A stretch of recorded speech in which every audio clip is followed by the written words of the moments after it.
Oh, that used to aggravate me. Forget. Good morning, everyone. I'd like to welcome you to TUD's regular board meeting of Tuesday, October 26th. If everyone would rise and join me in the pledge. I pledge allegiance to the flag of the United States of America, to the republic for which it stands, one nation, under God, indivisible, liberty and justice for all. Okay, thank you. And with that, we'll go into public forum. We would like to welcome the members of the public who have taken the time to attend this meeting and provide comments on matters related to district business. Any member of the public may address the board relating to any matter within the board's jurisdiction. This section is for comments on items not listed in the agenda. Persons speaking during the public comment will be limited to 5 minutes, or depending on the number of persons wishing to speak, it may be reduced to allow all members of the public the opportunity, to address the board. While no action or discussion may be undertaken by the board on topics presented in this section, board members are listening carefully to those comments and appreciate your input. Boy, I sure hope we can shorten this up someday. Is there anyone that would like to speak to the board today? Please don't everybody rush to that podium. Okay, seeing none, we'll close the public forum and bring it back to Melissa. Okay, staff reports.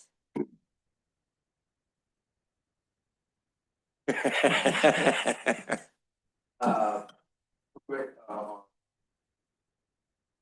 bring in for this. A microphone. Darn it, I hate it when that Don happens. Perkins, General Manager, TUD. Take two. So I met on last Tuesday, the 19th, I met with Director Ringen as usual to go over this agenda, future agendas, and any other challenging issues facing the district. And then on Wednesday, the 20th, had a quick tour. We had a quick tour with Mr. Congressman McClintock, which Director Ringen will talk about, and he helped coordinate it. That's all for me. Nothing to report. Come on. Well, better than that. Nothing to report either. Oh, boy. And you're going to hear plenty from me later, so nothing right now. Boy. Well, we're back to the board, and I think we'll start at this end today. Nothing to report. Can we all go home now? Nothing to report. Oh, my God. Yes, sir. Nothing to report. Nothing to report. All right. I've absolutely had it. Almost. Okay. 8:13. Attended and participated in Twain Harte CSD board meeting. Just to address their board. I did it as a public member about the, I don't know what you want to call it, but whatever's going on down at number 2 Green Street in Sonora with our board of supervisors. And at any rate, just to tell them that what an important job, and I was speaking to their board members, of course, what an important job they have, and that they should really take it seriously, because especially with what's going on with the county right now, we have a very important job. And I'll go into that a bit further down the road here. 8:19, met with GM Perkins, as he mentioned, about the agenda and a bunch of different TUD business issues. 8:20, met with staff and Congressman McClintock. This is something that I was able to twist their arm to take a little bit of time out of their busy schedule up here. They were going to see some other things, and we were able to get about an hour of their time to come to Sierra Pines. And I'm very proud of our staff and GM. They laid out what I felt was really important right now, and that is showing the congressman and his staff what TUD is doing by itself with its own abilities and things that are at our disposal in order to help the county with fire fighting efforts by way of water, fire water, drafting points, and also we showed them where the pond's going to be at Sierra Pines, which will be a dip pond for, I don't know, I think the congressman walked away shaking his head. He got a firsthand view, I think for the first time in his life, what the ditch system is all about, what a wooden flume looks like, and what TUD works with day in and day out to make sure our people are in water 24/7, 365. As he looked down at, we were at section 4 there at Sierra Pines, and he looked at the water, he turned around to our GM and he said, where's this water go? And Don said, oh, it goes throughout Tuolumne County to our various water treatment plants. I said, really?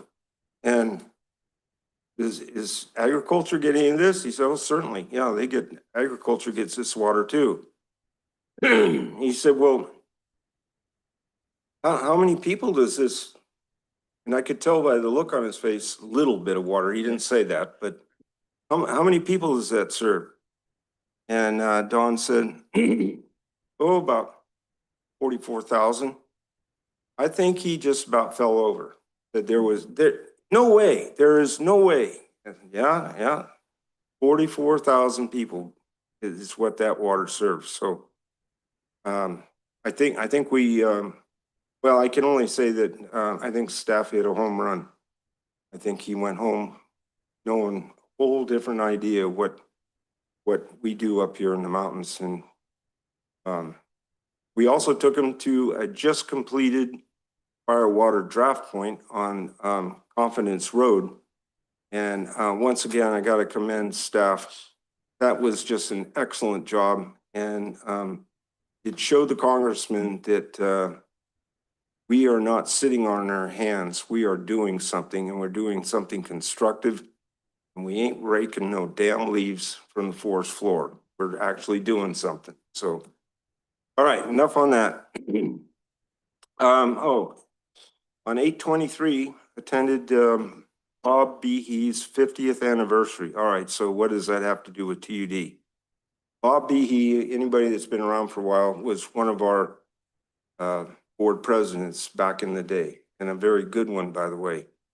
I also was able to see Delbert Rotelli there, who was also a board president and a board member for years. And the reason why I bring this up is to go back to why I went to, which happened after I went there, but the same reason that I went to the Twain Harte CSD meeting.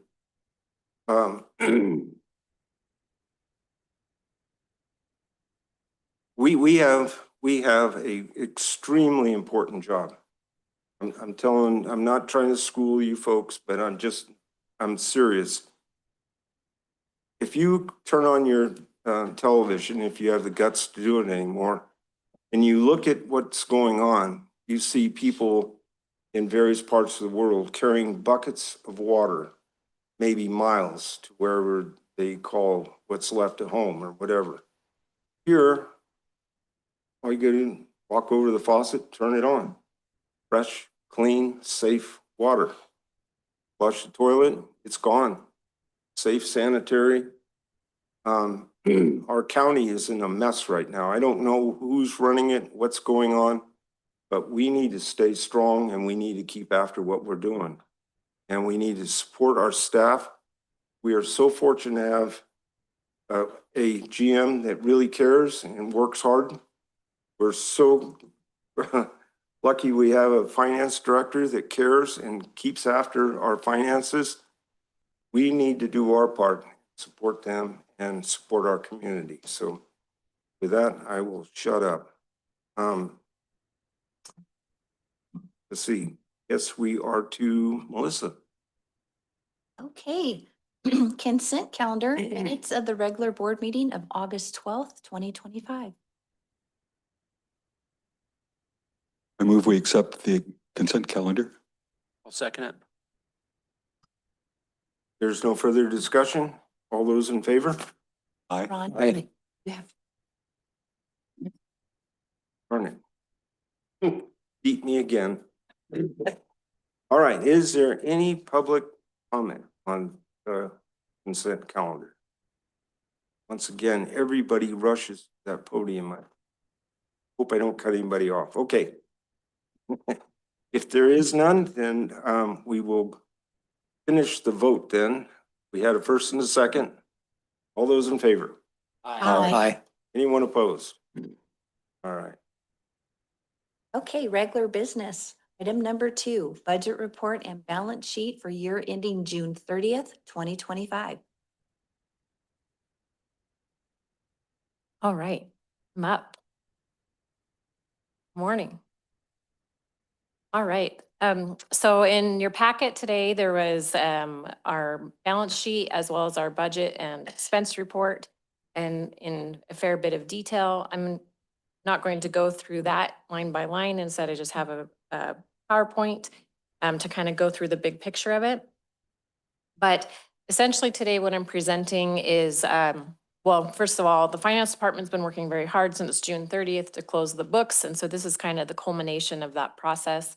But it's also kind of a culmination, I think, of what all of the workers in the district have been doing all year, expressed in dollars, if you will. So that's what I'm happy to present today. And so this is our preliminary year-end results for fiscal year 2025. So that started on July 1st, 2024, and it ended on June 30th, 2025. And one of the things, I know that you've seen this slide before, but it just kind of it outlines our budget cycle. Kind of, I break it up into 3 parts. First is adopting an annual budget. And then throughout the year, we review that as our activities are going on. We review that at the staff level. I present to you quarterly, giving you updates as well as more detail at mid-year. And then we come to our final results. And that's basically essentially where we are today. We're comparing our year-end actuals to budget. And then there's a second part of that process where we go through the annual audit. So we aren't there yet, but we will be there shortly. But one of the things I wanted to mention in that first part of adopting the annual budget is several of the goals that are outlined in the budget policy. And the reason why I mentioned it again here today is because basically what I'll be presenting is, did we meet those goals essentially? And so several of those goals, when we adopt that budget, and this is according to our budget policy, and this is the process that we try to adopt, or we try to keep in mind when adopting the budget, is to keep current expenditures less than current revenues, which would result in net income, which is our total revenue, less our operations and maintenance costs, less our debt service costs, and less our capital projects funded from rates greater than or equal to 0. So that's basically what we're going to be looking at today, is did we meet those goals? So, oops, excuse me, sorry, let me go back one slide. Essentially today, though, it is our anticipated final results. So the disclaimer on that, this is what's anticipated. Most of our year-end adjustments have been made. We still anticipate some small adjustments before we have our audit. Our audit's scheduled for the week of September 15th. So these are our unaudited anticipated actuals. Our real final is after audit. And the auditors come through and they basically say, yes, yay or nay, this is accurate. We want you to make an adjustment here. We want you to make an adjustment there. But this is what we are anticipating at this point. I don't anticipate there'll be many adjustments after this, but I know of one specifically that I'll get into when I go through revenue. But this is the anticipated final, but it is unaudited. So big picture, very big picture, if we first look at revenue and we look at both water and sewer, both of them are expected to be better than budget. Water is about $6.1 million better than budget, and sewer is about $1.2 million better than budget. And if we look at that in graphic form, the orange is what we had in budget. The blue is what we're expecting our actuals to be. So if you look at water, this first set of columns right here, we budgeted 24.2 million. It looks like revenue is going to come in at about 30.3. So there's a fairly big difference there, and I'll explain some of that later. In sewer, we're really close to budget. We budgeted about 10. We're expected to be about 11.1 to 11.2, so about 1.2 million better than budget. Looking at the two together, about 34.1 million is what we budgeted, and we're looking at about 41.5 million expected actuals. So some of that reasons for that anomaly, because there's a pretty big difference in what our actuals are versus budget, and I know that all of you know this, but part of the reason for that is that we don't necessarily budget for grants. Our actuals include grants. Our budget, with a small exception, water, we did budget one grant this year. Our budget doesn't include it, so that's why our revenue is higher. The second one, and why you see that the most significant anomaly in water, is because our actuals include something this year called contributed capital. And I'm going to go into that in a little more detail when we get into the details of water. But it's about a $5.2 million difference. And so that really makes up for most of the reason why there's a difference in water. And so looking at the details of it, and I apologize, I know some people, as soon as I bring up a slide that has lots of numbers in it, people want to check out. I showed this to my daughter. I showed her the previous one. I said, what do you think of this one? She's like, that's great. I said, what do you think of this one? I checked out as soon as you put it on the screen. So, and that's the norm, I think. I see ones like this and go, ooh, I love these details. But essentially, just to go through this, this is the details of that big picture that I just gave you. And this is still, I would say, a big picture of the details, but it's much more detailed than this. But if you look at this slide, this left-hand side right here is the different categories of revenue that we have. This column here is our total budget. The column labeled fiscal activity is our actuals for the year. That's the activity that's gone on during the fiscal year. This last column is the difference between the two. Anything that does not have a parentheses basically means we did better than budget. Anything that has a parentheses means that we're a little lower than budget. So looking at the first category, utility billing, which is, this is the majority of our revenue in water is through utility billing. We are a little bit higher than budget, which is great news. A big part of that is consumption this year was a little bit higher than what we anticipated. I based consumption off of last year, then kind of looked at it again mid-year. We were showing that we were going to be higher. So we actually kind of adjusted a little bit, but we ended up being even higher. So our consumption essentially was higher than fiscal year 24, which is what our original budget was based off of. So that's about $206,000 better than budget. And one disclaimer I have on this is this is one of the areas where there's still going to be an adjustment. We still have a billing cycle out there that we bill on August 30th. That includes some water usage applicable to June 30th or before. So that will still get adjusted some. We assume at this point that it was going to be the same as what we had last year. So it does already include that, if you will, but it's with an estimation. So if there's a difference between the actuals and that estimation, this number will change. So that is one of the areas where there will be a small adjustment. But anyways, at this point, it's $206,000 better than budget. Investment income is another area that was significantly better than budget, about $210,000. Grants, as I mentioned before, this is one historically that we don't budget at all. This year we did budget. If you remember, can't remember if it was in April, maybe somewhere around there, we actually came to the board and said, hey, we have this grant that we weren't anticipating getting from actually work that we did previously. We would like to use it for our meter project. And so we went ahead and put it in the budget so we could also put our meter project in the budget. So there is some grant money that was budgeted there, but we had another grant that came in as well, our Mount Provo grant. And so that's why it ended up being better than budget as well, is because we didn't budget that one. That makes sense. And the last one, and I mentioned this before, contributed capital. So this is somewhat of an anomaly this year. This is of about $5.2 million. And contributed capital is somewhat hard to describe, but essentially, this is a significant year-end adjustment that captures mutually beneficial infrastructure that was funded or constructed by the tribe. And so there was several projects, which includes the Nine Sisters tank, some fire flow improvements and water mains and things like that, that actually the tribe secured funding for.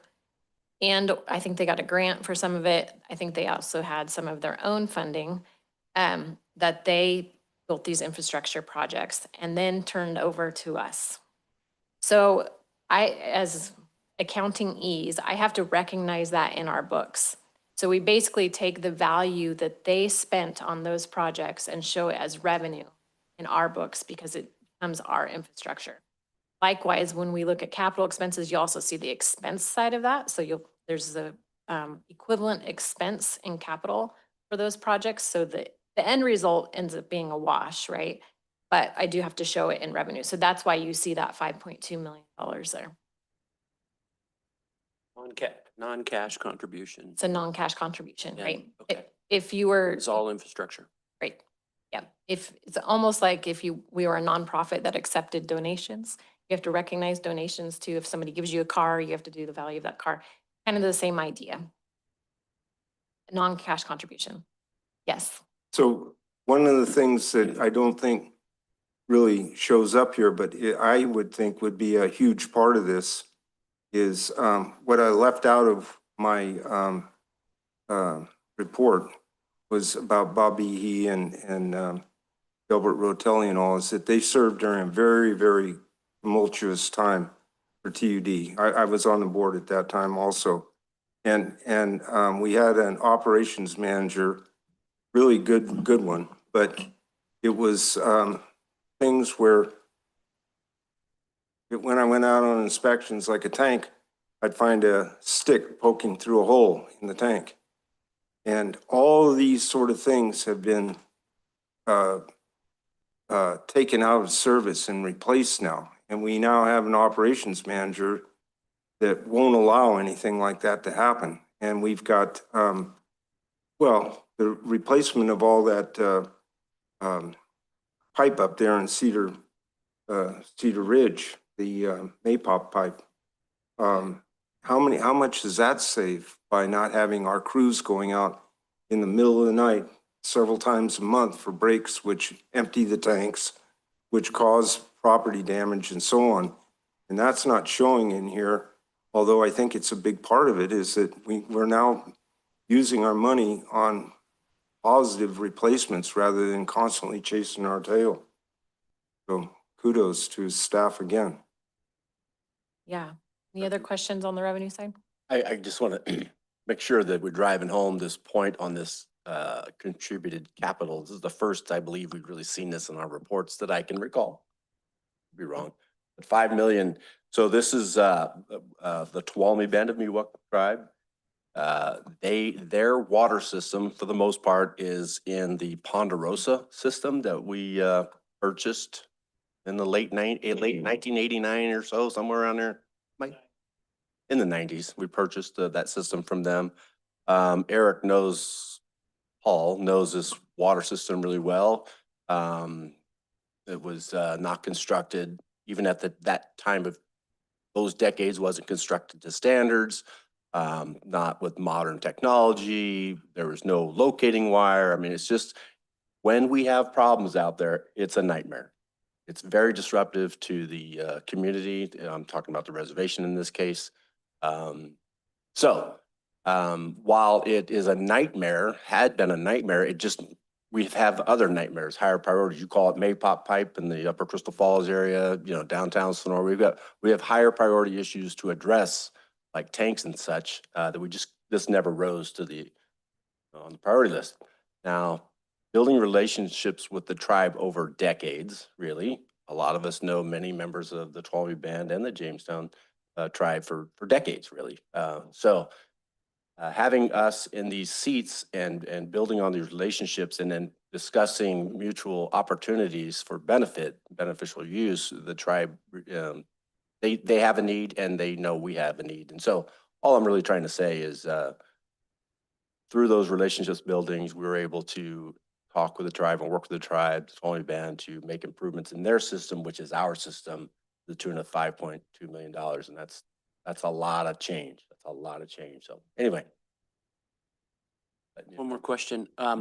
So I assume then that if some point in the future, if there was a development and they built their own infrastructure and turned it over to TUD after it's completed, that would be a similar, we'd Correct. see a similar line item on a future budget if that were the case? Yes, correct. So the bottom line then of water revenue for the years, we had a budget of about 24 million, fiscal activity of 30 million. And so that created that we're better than budget by 6.1. But that 5.2 million that's kind of irregular. So you wouldn't necessarily see that every year. If we hadn't had that this year, our revenue would have exceeded budget by about $900,000. So still a positive note, even without that. Then moving on to, Excuse me, before we move on to the next slide, if you could just back up, could you talk a little bit about the investment income? yeah, Because the difference between 25 and physical activity was 50%, which is huge. yeah. So, and actually, I'm glad you brought up investment income. I have another slide that I was going to talk about that in a little more detail, but yes, our investment income this year is the highest that it's been I went back 10 years. So, investment income has done really well this year. Part of that is just interest rates are higher. So LAIF, which is where most of our investment is, it's the highest rates that they've had since like 07 and 08. So that's helping that situation. Plus, we have more cash than what we've had in previous years. Going back 10 years, it was a difficult situation. So there wasn't a lot that we could actually make off of cash because we didn't have a lot of cash. So that's helping as well. And the second part is that, or I should say the third part is that there was I think it was 2021, there was unrealized investment losses that we have been making up. And so that has happened this year too. So now we actually have some unrealized investment gains that is making up that difference. So I still budget conservatively. That's one reason why you see that difference. We basically ended up 210,000 better than budget because I budget conservatively on that investment income because historically it hasn't been that high. Interest rates may go down at some point. So budgeted conservatively on that. That answer your question? It does. So the 50% favorable, that's not a 50% return on income, is it? Is that, or how would you? No, I mean, as far as our actual interest rate itself? Correct. Yeah, no, our interest rate is right around 4%. Thanks. Yeah, you're welcome. Okay, then moving on to sewer revenue. Again, same concept as far as how it's laid out. These are our categories, total budget, what's happened during the year, and the difference between the two. And just looking at some of the major ones, utility billing, again, our highest revenue source. We budgeted about 8.93 million. We're coming in at about 8.92 million. We are very, very close to budget. Right now it's showing a little bit lower than budget, but again, we still have one cycle of our billing process to go through so that we might make up that difference in that billing cycle. But even if we don't, that's pretty darn close. We're looking pretty good there. The other one that I wanted to highlight on this as well is our investment income was also higher than budget for sewer as well. And so that's helping as well with our, why we end up with higher than budgeted revenue in the long term. And then the third one is our capital grants. We don't, as I mentioned before, don't historically budget anything for grants, but we received about $883,000 this year for the USDA grant for the regional wastewater treatment plant as we were finishing that up financially. So all of those things contribute to essentially being about 1.1, $1.2 million better than budget for sewer. Then moving, oh, excuse me.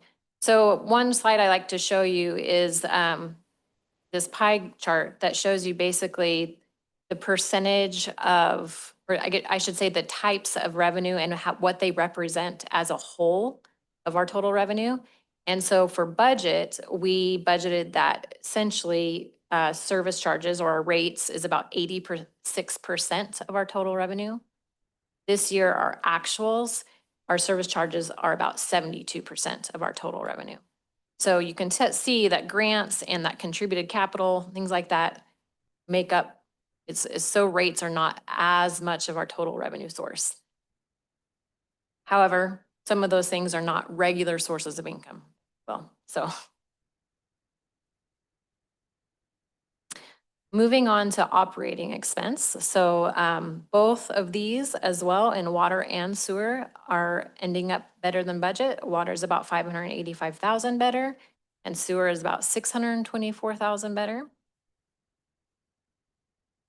Here's that graph showing that. Again, budget is in orange and actuals are in blue.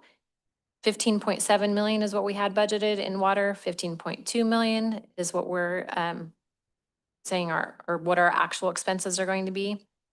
7.7 million for sewer for budget, 7.1 million actual expenses. Then you can see the total together.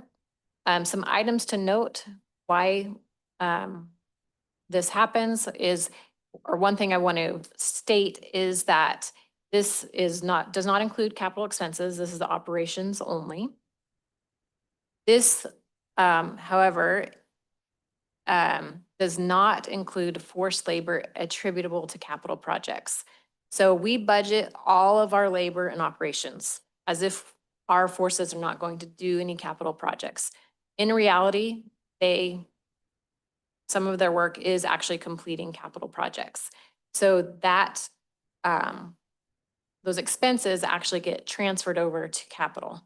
So some of that savings is because we've transferred payroll expenses over to capital and they become capital expenses. So you'll see that in the more detailed one that I like a little later. One good news though is that this does include PERS and OPEB adjustments. So I think in previous years, the previous finance director reported things a lot sooner. He would report it before we did these major adjustments. And the good news is that we are still in this position even after significant PERS and OPEB adjustments. Those are the adjustments that because of the voodoo accounting, if you will, they will state you actually owe more or you owe less, that type of thing as far as your long-term liability. And you have to show some of that as expense in the current year that we're in. Well, this includes those adjustments. So even with those adjustments, which can sway things wildly, we're still better than budget. That's great. I have a question about that. Yeah. So several years ago, before I was on this board, there was a push by at least one director to pay that OPEB off, to get a loan or whatever. Can you tell me quickly, without, I don't want to take too much time, but is that really a good idea? Because the thing that worries me, the reason I ask that is because the thing that worries me when I see this fluctuate so much from year to year, sometimes we owe, sometimes we don't. What would that mean if it was paid off? Would it mean we don't owe anything, or is it? Well, so that's the one reason why I've been several places where it's kind of a twofold answer. We're in a pooled plan, so it's not that for PERS. So we don't have a plan that's just applicable to us. So if you go and pay that off, I mean, they still will apportion it to you, but in all honesty, you're truly never paid off. That was where I was going with this. Okay. So it's kind of a strategy of like, well, is that where we want our cash to be sitting, or do we want to be doing capital projects? That makes sense? So Yeah, it's you kind answered of my a, question. Thank you. okay. Thank you. Well, I'm glad I could answer it. Joseph, if I could Yeah. just jump into that, because something on the balance sheet that was of note, the net OPEB liability is almost 8 million. And the net pension liability is almost 18 million. Mhm. It's a huge, Mhm. huge factor. So It is. The good news on that is that if you look at our, and which I'll talk about a little bit when I talk about reserves, but essentially what we own versus what we owe, including those liabilities, we're still in the positive. It's just that we're choosing, instead of paying, I mean, we are paying those off. We are paying them off according to the schedule that PERS has for us. We're not paying them off any quicker than that, partially because we want to still be able to do capital projects like that. That makes sense. But the good news is that even with those, really, in the way I kind of like to say it, even, this is very simplified, but let's just say this is not the case, but let's just say on June 30th, 2025, TUD had decided to stop doing business. At that point in time, we would have enough in what we own versus those liabilities to have that paid off. Does that make sense? So that's the good news. There's very few, I shouldn't say very few, there's a lot of places that aren't in that position. So I don't know if that helps. I thought that we were paying more on those each year.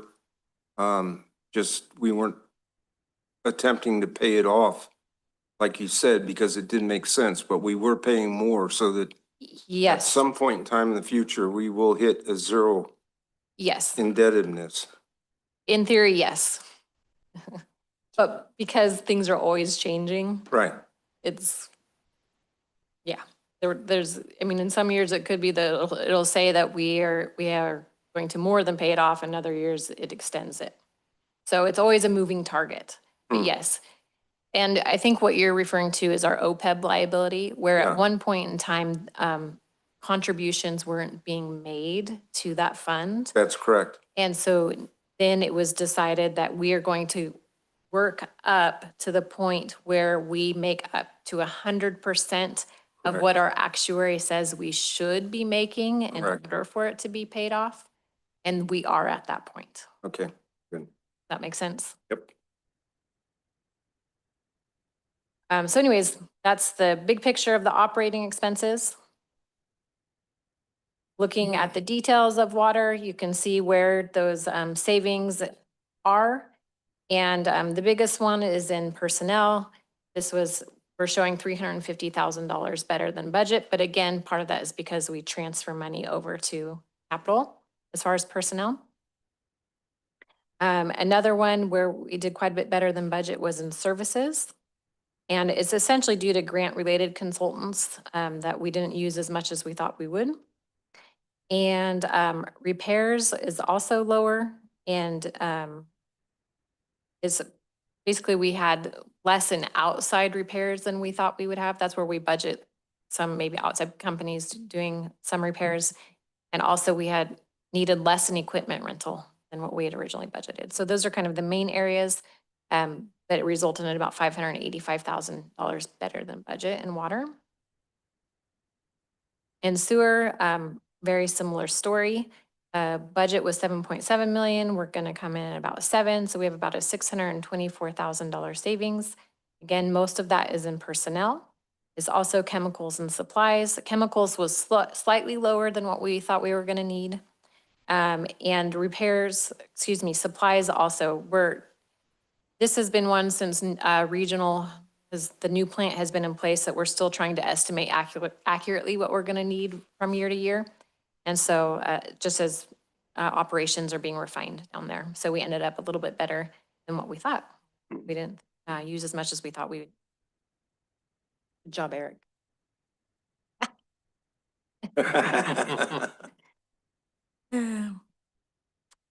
All right. right. And then here's this huge spreadsheet, which I know you can't see the detail of on the screen.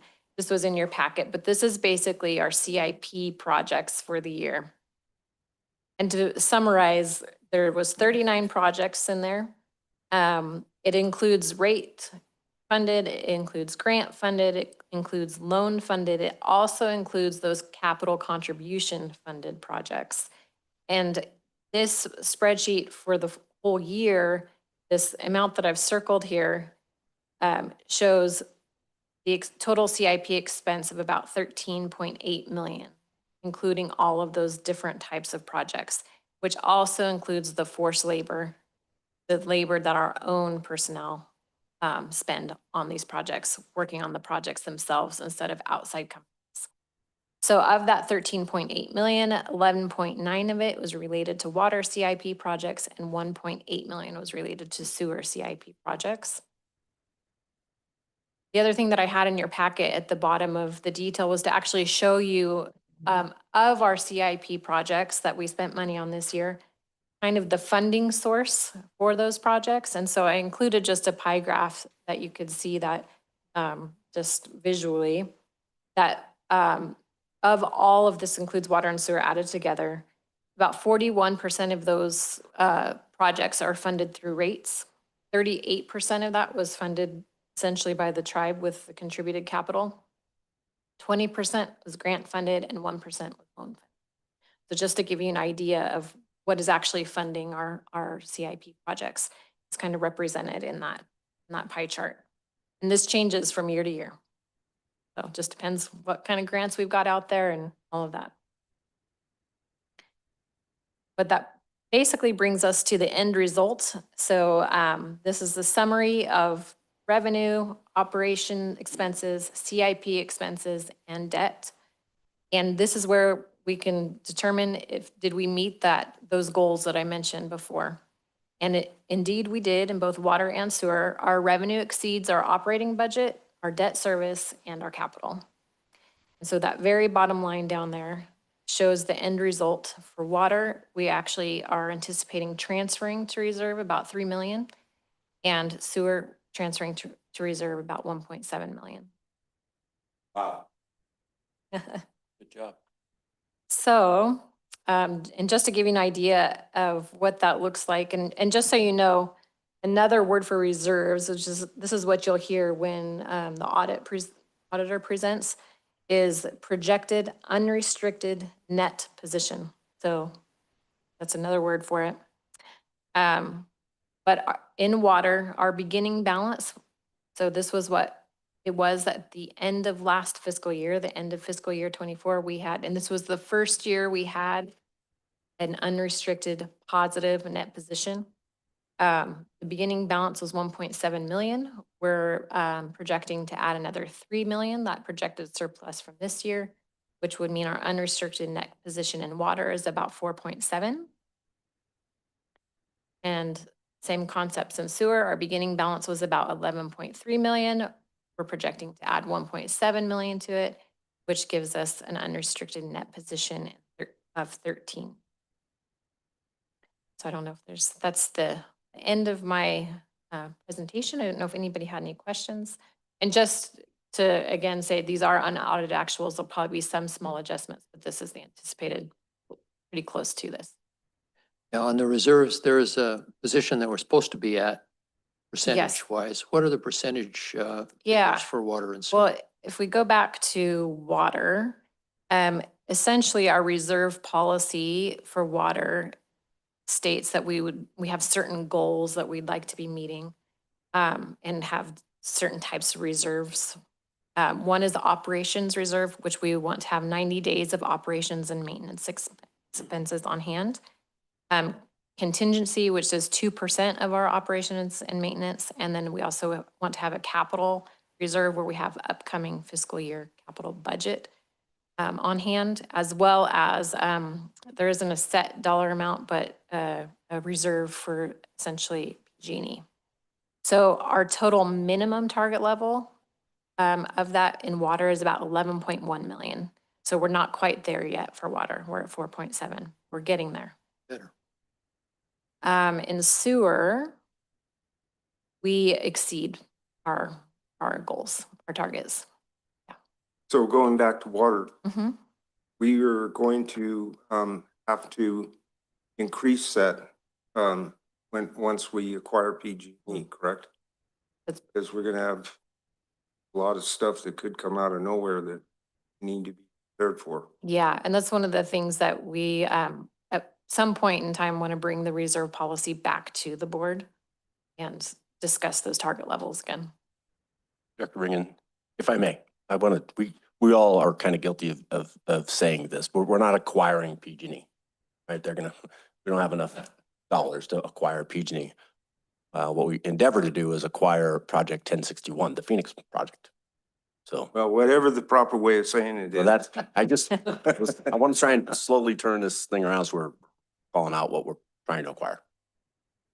I started that, so I'm sorry. But it started long before you. We'll get it fixed. But does that answer your question? Then on the sewer, we exceed, how much do we exceed it by? So our target level there is 7.2 million and we're at 13. All in all, we're getting pretty close, average. Mhm. Thank you. You're welcome. Well, all I've got to say is great job to you and staff. I mean, this is, I was just talking about people from back in 2012 and what a tumultuous time it was. TUD was almost broke at that time. We didn't, seriously. And to have it turn around to be like this now, fantastic job for everybody. Good job. Yeah, Director Ringo, when you say, as you said several times now, that, what we do is really, really important. We need to stay focused and just please just, continue to do what we do. This is the result, right? TUD just didn't wake up this morning and, well, we have these results. It took a lot of work. The board had to adopt rates, had to set policy, and direct those things to staff, and then you had to get your staff, up to speed. And, from 12 years ago, this is 180 degrees from where we were. So it's the culmination of a lot of work, board-driven policies, the ratepayer stepping up and doing what they have to do. So here's your results. So, But it's the way we started out the beginning of this year, talking about teamwork and so on. I mean, you look at, I couldn't believe it. I was looking and hearing a few things, but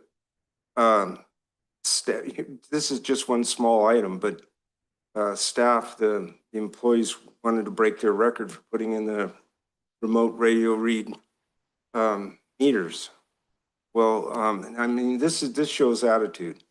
So I forget what the old record was. It was like, I don't know, you guys correct me, it was like 70 or 80 in a day, but it was, even that to me seems incredible. So they came in, pounding their chest, they put in 156 in one day. How do you do that? I mean, that's attitude, that's teamwork. So anyway, it's great. Any other discussion? Anybody have any questions or anything? Well, No? just to say that, it seems like providing the water and the sewer, fixing the pipes, repairing things, getting everything done, that's kind of treading water, and that's what we do, tread water. But the capital improvement, the 13 million that we got, that's making headway. And that indicates a very efficient operation to get the chance to do that. So impressive. Yeah, go ahead. Yeah, I just wanted to tag on here a little bit. That last rate increase, that wasn't fun. I mean, nobody wants to raise rates. Three of us were part of that. You remember very well. And, but I got to tell you, it's good to see the progress we have made. I mean, if you remember, we had a tank failure. We had 3 other tanks that were on the verge of failure. And you look at the CIP list that Carolyn provided here, there's several of them now are closed. We're well on our way on many others, and all the other things that we have gotten done here. It's, I hope that our ratepayers are paying attention, because there's a lot of stuff getting done around here, and that rate increase made a lot of that possible. And as painful as it is, I pay the same rates like the rest of us do here. Just be assured that you're getting big bang for your buck here. And so I want to thank all of you on staff that's making that happen. So thank you. Yeah, I think the bottom line is we kept our promise. We said it was gonna go into capital improvement and certainly has. All right, if there's no more questions, I'll open up to the public. Anybody have anything to say there? Right? See any? So I guess this is information only, correct? No, it's accept and file. Oh, acceptance. Okay, so I'm looking for a motion. I'll make a motion. We accept and file the budget report from Carolyn. I'll second it. All right, there's no more discussion. All those in favor? Aye. Aye. Anyone opposed? Right. Melissa? Okay, item number 3, update on district operations for July 2025. Hey, I don't know if I'm gonna have a teammate over there put this up on the screen. Thank you, Eric. And I know we haven't rehearsed this, so you'll just do the best you can to keep up. I'm gonna give you a report of the operations for July. Yeah. So I'm looking at the raw water division first. And I'd like to highlight a couple of things. That second bullet point, you know, if you remember back that far, late June, early July, we had an unexpected ditch outage that we had to scramble and deal with. When we dealt with it flawlessly, that takes a lot of work. There's a lot of coordination that happens between the raw water division, the treated water division, and distribution division. Everybody's got to scramble and stop doing what they were just doing and do something different. Did a great job. They also deployed 100 goats back out at Phoenix Lake for the second year in a row. And I think that's a few more goats than last year. And that's probably my favorite thing right now. I don't know why, but I just love those darn goats. And I'm not an animal guy. There's no animals in my house. Look at my neighbors. So I love this. One minute. Yeah. Don't mind. On the ditch subject. Yeah. I'd like to suggest, if possible, that maybe a coach's corner or maybe just an information agenda item in the future be just what is involved in both what occurs with our staff and so on with a ditch shut off, and mostly about startup, what they have to go through in order to get the water flowing again safely and everything that goes on. Emily and Eric, do you get that? I'll be happy to help you. Yeah, I think that's a good call. Okay.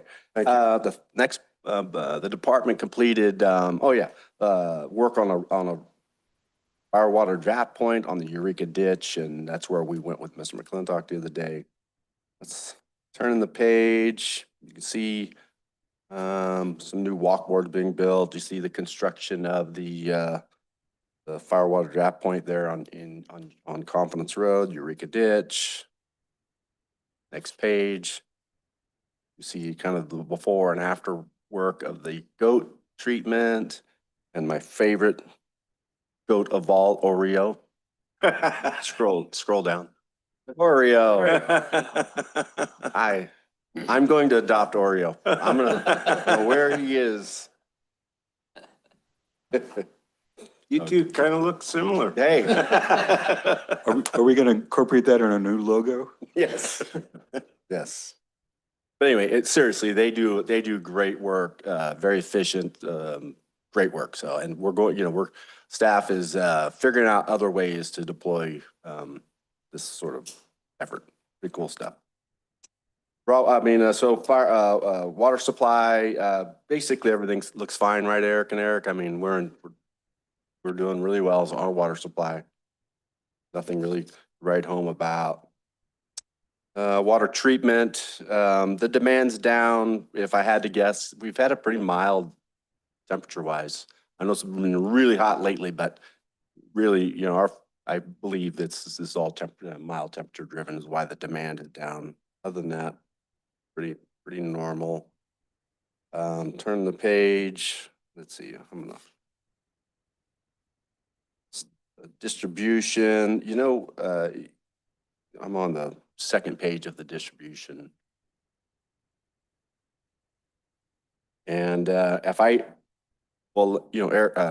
Ringen already talked a little bit about this, but this effort of ours to transition to AMR upgrades has been quite the project. There's a lot of collaboration between the distribution and finance and customer service. So the distribution crews are out busily hustling around installing them. They got to grab this paperwork, bring it to the customer service. Customer says load it all up. So everybody's working above and beyond what their normal duties have been for a few months here, and they're going to continue to do that for a few more months. But they're all in. They're all in on this project, and it's something we should be very proud of. I know we are. Yeah, I'll just say this, that in 2012, 14, 15, 16, it was like, it was a dream. I mean, the board just, we were down around, I think, 15 or 20% at the most of remote read meters. It's like, man, we got to do this, but how are we going to do it? There's no money. Well, now we look at 82%. We're almost there.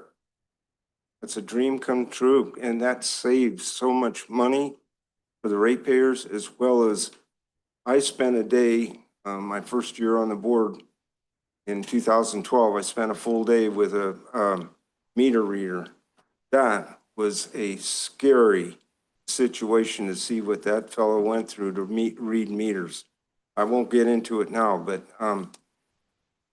especially, no, we don't have anybody here that will report back to. Yeah. Oh, yeah, the camera's on. I'm in trouble. You want me to call Paul now and see if? Yeah, no, Paul made it. He's still alive. Yes, He was able to retire, but anyway, this is awesome, 82%. Yeah, and if my math is correct, I mean, it's at least, it's around 600 in the month of July. So that's including 12 brand new customers. So that's kind of cool. And yeah, Director Ringen already talked about it, but yeah, the distribution team kind of had a little challenge. They set up a particular day. They planned to sing out a month. They were going to try to do everything they can, including the superintendent going out there and installing meters. They had a goal of trying to get 100 in one day, and they got 159 in one day. So that's a staff that's really proud of what they're doing. They're all in on this. They understand the value, and we are all very, very proud of all of them. All right, turn a couple pages. Construction and maintenance. Eric and I have been around a long time, and we know we go through these ups and downs with the amount of water leaks that we have.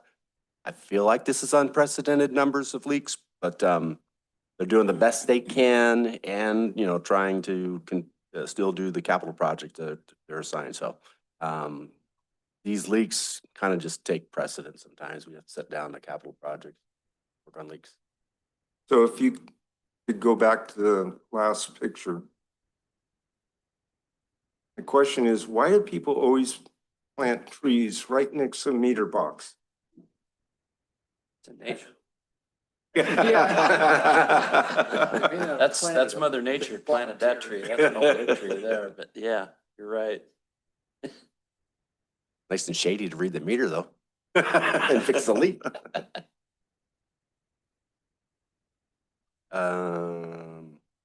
What's I saying about the meters, the leaks?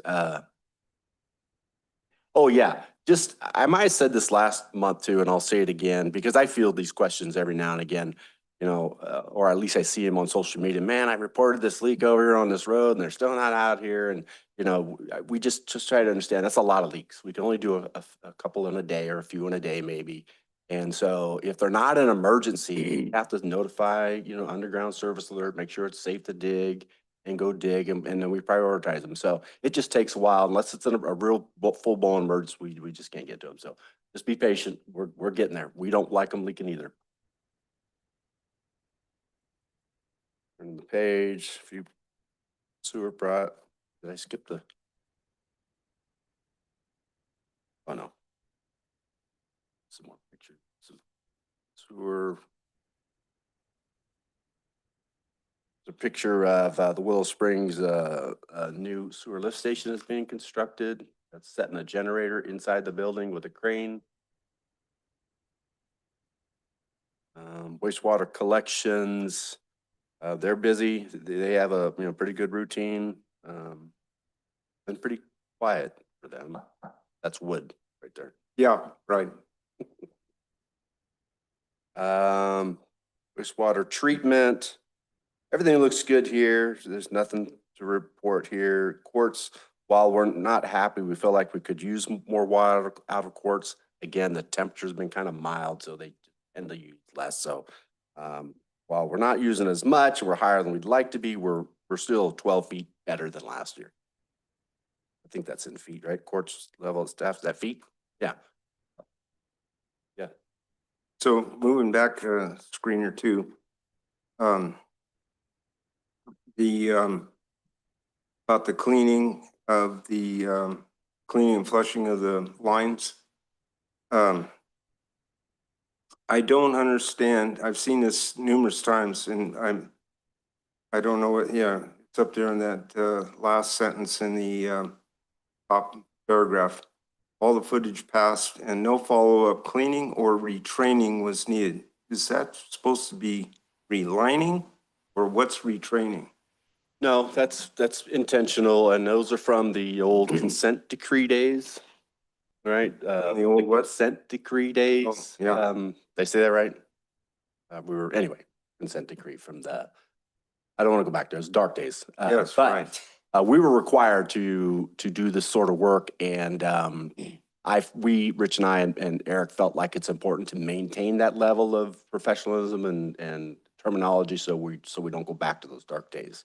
So yeah, so we go out there and clean and inspect, and then we go back and video inspect a percent, like 2%, 600 feet, just to make sure that our findings were accurate. And if we find out that we didn't really do it right, then we can go back and train. We'll do some more training.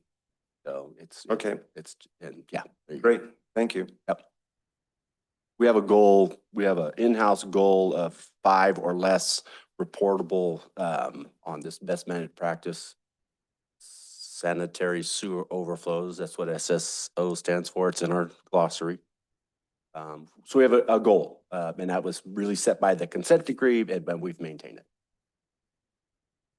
And when we're over or get close to it, we do intentional work to go fix these problems. We don't just chalk it up to bad luck. Okay, any more on that? And then for me, the last thing I'll say is, Abby normally does this, but Jack Morey in our construction and maintenance crew passed his grade 2 distribution exam, and that's quite an accomplishment. Requirement, and that's good for him. So good for him, good for TUD. That's the end of my report. All right, thank you. Yep. Good one. All right, well, I guess at this point, we are going to do the coach's corner. All right, so with that, I think what we're gonna have to do is adjourn, correct? Well, first I'm gonna hand this out. Okay, Take one. you pass it tell around. me when we're gonna adjourn. We'll go to recess. That's what I'm, Or- recess. No, we're not coming back. We're not coming back. We'll adjourn out there. And so the handout there is just sort of giving you an overview of who we're gonna go see and what they do. I won't go into it, but so you're gonna meet 6 people that you haven't met before. Last week we met everybody in the admin building for the most part, everybody, except for one maybe. Now we're gonna go out there, out in the shop area and meet 6 people that are very important to TUD. And I'm looking forward to that. So, ready? Ready? Okay, sounds good to me. Let's go.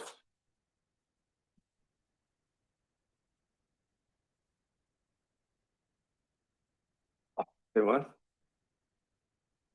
No, we don't. Quick meeting. There you go. Just. Thumbs up.